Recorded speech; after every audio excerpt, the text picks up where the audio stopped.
നിയമസഭാ തെരഞ്ഞെടുപ്പിൽ മത്സര ചിത്രം തെളിഞ്ഞതോടെ കണ്ണൂർ ജില്ലയിലെ 11 നിയമസഭാ മണ്ഡലങ്ങളിലായി 78 സ്ഥാനാർത്ഥികൾ. ഏറ്റവും കൂടുതൽ സ്ഥാനാർത്ഥികൾ പേരാവൂർ മണ്ഡലത്തിലാണ്. കുറവ് സ്ഥാനാർത്ഥികൾ പയ്യന്നൂരിലും. നാമനിർദ്ദേശ പത്രിക പിൻവലിക്കാനുള്ള സമയം വ്യാഴാഴ്ച അവസാനിച്ചതോടെയാണ് കണ്ണൂർ ജില്ലയിലെ 11 മണ്ഡലങ്ങളിലെയും മത്സരചിത്രം തെളിഞ്ഞത്. 78 സ്ഥാനാർത്ഥികളാണ് ജില്ലയിലാകെ ജനവിധി തേടുന്നത്. ഏറ്റവും കൂടുതൽ സ്ഥാനാർത്ഥികൾ ജില്ലയിലെ സ്റ്റാർ മണ്ഡലമെന്ന് വിശേഷിപ്പിക്കാവുന്ന പേരാവൂരിലാണ്. 12 സ്ഥാനാർത്ഥികളാണ് പേരാവൂർ മണ്ഡലത്തിൽ മത്സരരംഗത്തുള്ളത്.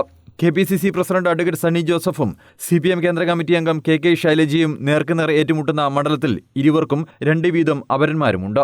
ഏറ്റവും കുറവ് സ്ഥാനാർത്ഥികളുള്ള മണ്ഡലം പയ്യന്നൂരാണ്. LDF സ്ഥാനാർത്ഥി TI മധുസൂദനൻ, UDF പിന്തുണയോടെ മത്സരിക്കുന്ന സ്വതന്ത്ര സ്ഥാനാർത്ഥി V കുഞ്ഞികൃഷ്ണൻ, NDA സ്ഥാനാർത്ഥി AP ഗംഗാധരൻ എന്നിവർക്കു പുറമെ സന്ദീപ് VK എന്ന സ്വതന്ത്ര സ്ഥാനാർത്ഥിയും പയ്യന്നൂരിൽ മത്സരരംഗത്തുണ്ട്. LDF സ്ഥാനാർത്ഥിയായി PK ശ്യാമളയും UDF പിന്തുണയോടെ മത്സരിക്കുന്ന CPM മുൻ ജില്ലാ സെക്രട്ടേറിയറ്റ് അംഗം TK ഗോവിന്ദനും തമ്മിൽ പ്രധാന പോരാട്ടം നടക്കുന്ന തളിപ്പറമ്പ് മണ്ഡലത്തിലും 10 സ്ഥാനാർത്ഥികൾ മത്സരരംഗത്തുണ്ട്. N ഹരിദാസാണ് മണ്ഡലത്തിൽ NDA സ്ഥാനാർത്ഥി. TK ഗോവിന്ദനും PK ശ്യാമളിക്കും മണ്ഡലത്തിൽ അപരന്മാരുമുണ്ട്. കല്യാശ്ശേരിയിൽ 5, ഇരിക്കൂറിൽ 6, അഴീക്കോട് 8, കണ്ണൂരിൽ 7, ധർമ്മടത്ത് 5, തലശ്ശേരി 6, കൂത്തുപറമ്പ് 9, മട്ടന്നൂർ 6 എന്നിങ്ങനെയാണ് മറ്റ് മണ്ഡലങ്ങളിലെ സ്ഥാനാർത്ഥികളുടെ എണ്ണം.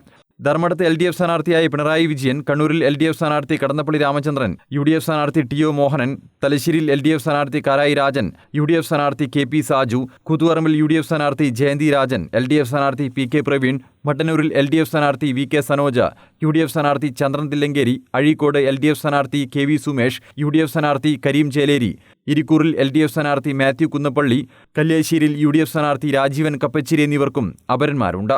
News desk Kannur vision.